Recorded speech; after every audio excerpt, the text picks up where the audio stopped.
जय Shri Ram. Welcome to English learning classes. और इससे पहले वाले क्लास में विशेषण क्या होता है हम समझ चुके हैं। तो एक लाइन में अगर कोई पूछे कि विशेषण क्या होता है, तो विशेषण वह शब्द है जो एक वाक्य में प्रयुक्त नाउन या प्रोनाउन को विशेषता प्रदान करता है। कहने का मतलब कि नाउन या प्रोनाउन के गुण धर्म के बारे में जो कोई भी बताता है उसे विशेषण कहते हैं। यहाँ पर एग्जाम्पल दिया हुआ है, she is good girl. Girl यहाँ पे नाउन है और उसकी विशेषता क्या है? गुड है। गुड बैड ये सब क्या है? विशेषता, उसका विशेषण है, उसकी क्वालिटी है, उसके गुण है। तो जब भी हम संज्ञा या सर्वनाम से पहले कोई ऐसा शब्द देखें जो उस संज्ञा या सर्वनाम की गुण धर्म का बोध करा रहा हो, उसकी क्वालिटी को इंप्रूव कर रहा है, क्वालिटी को डिटेरियोरेट कर रहा हो, उसके बारे में कुछ विशेषता बता रहा हो, उसको विशेषण कहते हैं। हिंदी में विशेषण के 4 भेद हम पढ़ चुके हैं पहले वाले क्लास में। गुणवाचक विशेषण जो गुण की विशेषता बताए, परिमाणवाचक विशेषण जो परिमाण की क्वांटिटी की बताए, संख्यावाचक जो 1 2 3 4 नंबर की बताए। तो इस तरीके से सर्वनामिक विशेषण भी है। अब हम इंग्लिश में पढ़ेंगे। तो इंग्लिश में कहीं पे 7 टाइप्स है, कहीं पे 8 टाइप्स है, कहीं पे 9 टाइप्स है, कहीं पे 10 टाइप्स हैं। तो कोई टाइप्स आपसे मिस न रहे, इसलिए उसको हिंदी इंग्लिश में हमने ये टेबल डाल दिया है। ये एडजेक्टिव विशेषण मीन्स गुणवाचक, एडजेक्टिव्स ऑफ क्वांटिटी मीन्स परिमाणवाचक, एडजेक्टिव्स ऑफ नंबर मीन्स संख्यावाचक, डेमोन्स्ट्रेटिव ऑब्जेक्टिव संकेतवाचक, डिस्ट्रीब्यूटिव एडजेक्टिव। ये मुझे लग रहा है कि मोस्टली इसके जो टर्मिनोलॉजी हैं ये हमने प्रोनाउन में भी यूज किए हैं। तो मुझे नहीं लगता कि अगर जो लोग भी प्रोनाउन देख चुके हैं उनको इंग्लिश और हिंदी शब्दों में कोई ज्यादा तकलीफ होगी। अगर शब्दों में शब्दार्थ में तकलीफ हो रही है तो please refer to my previous videos. हाँ, उसके बाद से इंटरोगेटिव ऑब्जेक्टिव एडजेक्टिव, उसके बाद से possessive adjective, emphasizing adjective, proper adjective, exclamatory adjective. तो इस तरीके से इतने तरह के एडजेक्टिव होते हैं, इनमें से हम कुछ का पढ़ेंगे। और पहला है adjective of quality. Quality means गुण होता है, गुणवाचक विशेषण। The words which shows the quality or state of noun are called adjective of quality.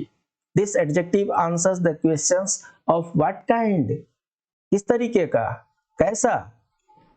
वह शब्द जो संज्ञा के गुण या दशा दर्शाते हो गुणवाचक विशेषण कहलाते हैं। जैसे कलकत्ता एक शहर है। कैसा शहर है? बड़ा शहर है। देखिए, कलकत्ता एक शहर है, ये फुल कंप्लीट सेंटेंस है। Calcutta is a city, it's a full complete sentence. But अब यहां पर क्या है? कैसा शहर है? बड़ा शहर है। So it's a big city. तो जैसे ही सिटी के बारे में बड़ा शहर है, छोटा शहर है कुछ बताते, इससे क्या हो रहा है? इससे गुण का बोध हो रहा है। किसके गुण का बोध हो रहा है? जिससे पहले आया है, सिटी से पहले आया, तो सिटी को ये क्वालिफाई करता है, तो इसलिए ये गुणवाचक हुआ। प्रकाश एक ईमानदार लड़का है। प्रकाश एक लड़का है। कैसा लड़का? ईमानदार लड़का। क्वेश्चन क्या है? Of what kind. Prakash is of what kind boy? तो प्रकाश इज एन ऑनेस्ट बॉय। तो यहाँ पर ऑनेस्ट, ईमानदार गुणवाचक विशेषण हो गए। मोहन एक उपद्रवी लड़का है। क्लास में सब बच्चे एक जैसे नहीं होते हैं, कुछ बदमाश भी होते हैं, तो बदमाश को उपद्रवी कहते हैं, मिस्चीवस कहते हैं। तो मोहन कैसा लड़का है? Mohan is of what kind? He is mischievous boy. तो बॉय से पहले मिस्चीवियस आ गया और ये मिस्चीवियस जो है गुणवाचक विशेषण हो गया। Indian tea is exported all over the world. कौन सा tea? Indian tea, black tea, green tea, meditative tea. So ये टी की क्वालिटी बता रहा है। जो यहाँ पर इंडियन है, ये इंडियन जो है टी की क्वालिटी को बता रहा है। एक ऐसी क्वालिटी जो उसको इंडियन के नाम से जानाता है, इंडियन टी हो गई। दूसरे देश की टी जो होगी वो दूसरे देश के टी के नाम से जानी जाएगी, ब्रिटिश टी हो जाएगा अगर होता होगा तो। सुरेश एक बहादुर लड़का है। सुरेश कैसा लड़का है, of what kind, Suresh is a brave boy. तो यहाँ पर बॉय को क्वालिफाई क्या कर रहा है, ब्रेव कर रहा है। तो इस तरीके से ये सब क्वालिटी है। तो जब भी नाउन या प्रोनाउन के पहले ऐसी कोई क्वालिटी आए जिससे उनके छोटे बड़े गुण धर्म का बोध हो, एडजेक्टिव ऑफ क्वालिटी कहलाते हैं। अब यहाँ पर एडजेक्टिव ऑफ क्वांटिटी है, परिमाणवाचक विशेषण है, मात्रा बताते हैं। The word which shows the quantity or degree of a noun is called adjective of quantity. This adjective answers the question how much. जब गुण के बारे में पूछना होगा तो of what kind, और जब उसके विशेष जब उसके परिमाण के बारे में पूछना होगा तो how much, कितना, गली में कुछ आदमी है, ये इंडेफिनिट क्वांटिटी है। सो इसमें क्या है, गली में सम मेन आर देयर, बर्तन में बहुत कम पानी था, लिटिल वाटर, सारा धन खर्च कर दिया, द होल सम, अपने स्वास्थ्य का ठीक से ध्यान रखो, take great care of your health. तो इस तरीके से ये परिमाण का जब होता है, परिमाण द्रव्यवाचक संज्ञा का होता है, वो कम हो सकता है, ज्यादा हो सकता है, थोड़ा हो सकता है, कम हो सकता है। तो इस तरीके से ये जितने भी विशेषण आते हैं उनको परिमाणवाचक विशेषण कहते हैं। और जब परिमाण संख्यावाची हो जाए, ये भी परिमाण ही है, बट यहाँ पर क्या हो गया, संख्या डिनोट कर रहा है, 1 2 3 4, पहली दूसरी तीसरी चौथी। जब संख्या आ जाए, संख्या तो हम सब समझते ही हैं, तो जब संख्या आ जाए और वो संख्या विशेषण का काम करे, किसकी विशेषता बताए, नाउन या प्रोनाउन की, तब वो संख्यावाचक विशेषण एडजेक्टिव ऑफ नंबर्स कहते हैं। The words which shows the number of things और person are called adjective of number. The adjective answers the question how many. देखिए यहाँ पर क्या था, हाउ मच, हाउ मच मतलब कितना, और हाउ मतलब मेनी मीन्स कितने, और जब कितने पूछेंगे तो संख्या हमें बताना है। जैसे I read in class 12th, कितने क्लास में, 12वीं क्लास में। लता की 2 बहनें, लता है sisters, how many sisters, 2 sisters. तो यहाँ पर 12वीं हो गया, यहाँ पर 2 हो गया। यहाँ पर देखिए इनडेफिनिट नंबर है, सम बॉयज आर क्लेवर, यहाँ पर डेफिनिट था। अगर यही बोलते कि 5 बॉयज आर क्लेवर तो डेफिनिट होता है, यहाँ पर सम है तो इनडेफिनिट हो गया। ऑल मेन मस्ट डाई, सभी लोगों का वो मरना ही होता है, तो यहाँ पर ऑल भी जो है इनडेफिनिट है। डिस्ट्रीब्यूटिव में क्या हो गया, सभी छात्रों की बारी आनी चाहिए, each boy must take his turn, every word of this statement is false. तो ये भी एक तरह के संख्यावाचक विशेषण में आते हैं।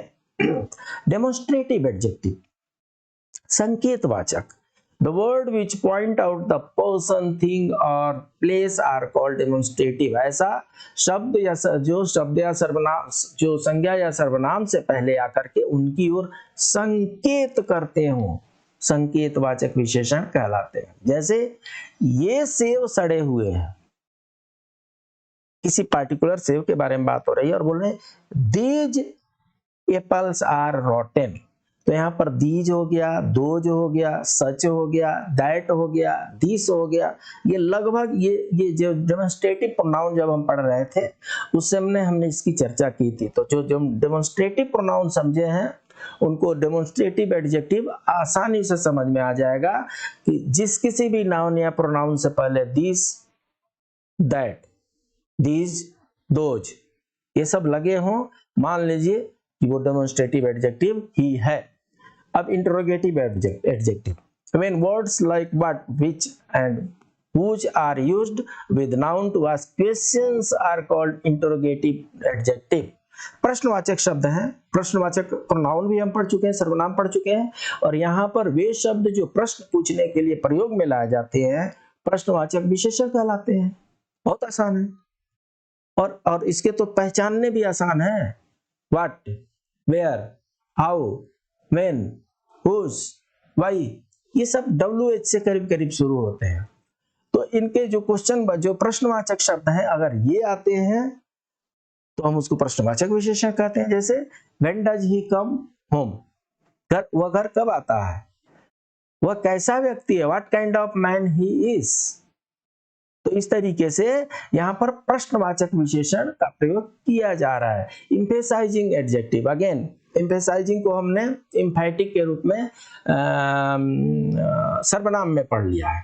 The adjective which reflects emphasize on subject called synthesizing. वे विशेषण जो कर्ता पर कुछ प्रभाव, कुछ दबाव डालते हैं, उनको निजवाचक विशेषण कहते हैं। जैसे मैंने स्वयं उसे देखा है ना, I saw it with my own eyes.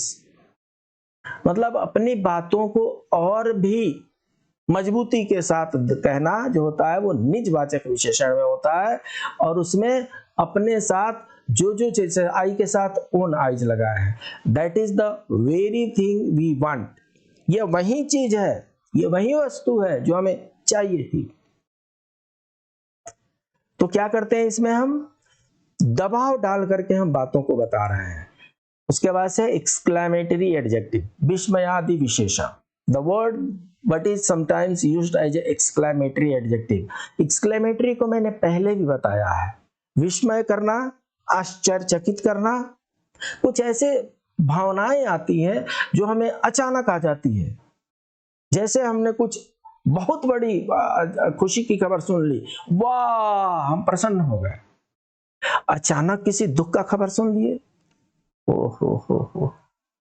तो ये सब क्या हो रहा है, ये अंदर की भावनाएं हैं, और अंदर की भावनाओं को जब हम प्रकट करते हैं तो उसके लिए एक्सक्लेमेटरी सेंटेंस डालते हैं, और जब विशेषण में डालते हैं तो उसके लिए एक्सक्लेमेटरी एडजेक्टिव यूज करते हैं।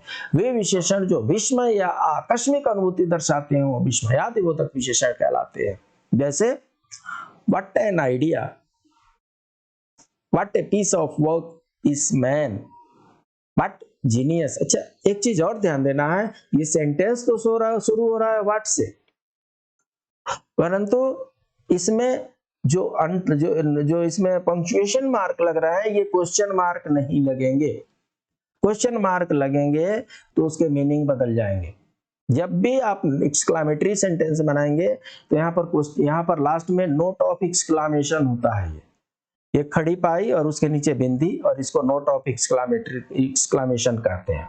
ठीक है, तो जब भी एक्सक्लेमेटरी सेंटेंस होगा, जहां भी एक्सक्लेमेटरी सेंटेंस होगा वहां पर ये नोट ऑफ एक्सक्लेमेशन होगा। अगर किसी इंग्लिश कंपटीशन में व्हाट एन आइडिया और उसके बाद से क्वेश्चन मार्क देते हैं और पूछते हैं कि इसमें से गलत क्या है, तो पंक्चुएशन गलत है और कुछ गलत नहीं है। तो इसको ध्यान रखते जाना है। हम इंग्लिश ग्रामर सीख रहे हैं और धीरे धीरे जो सब्जेक्ट हम टच करते जा रहे हैं, हम प्रयास कर रहे हैं कि उस चैप्टर के कॉमन एरर जो होते हैं उनका भी हम ट्रेलर देते चले।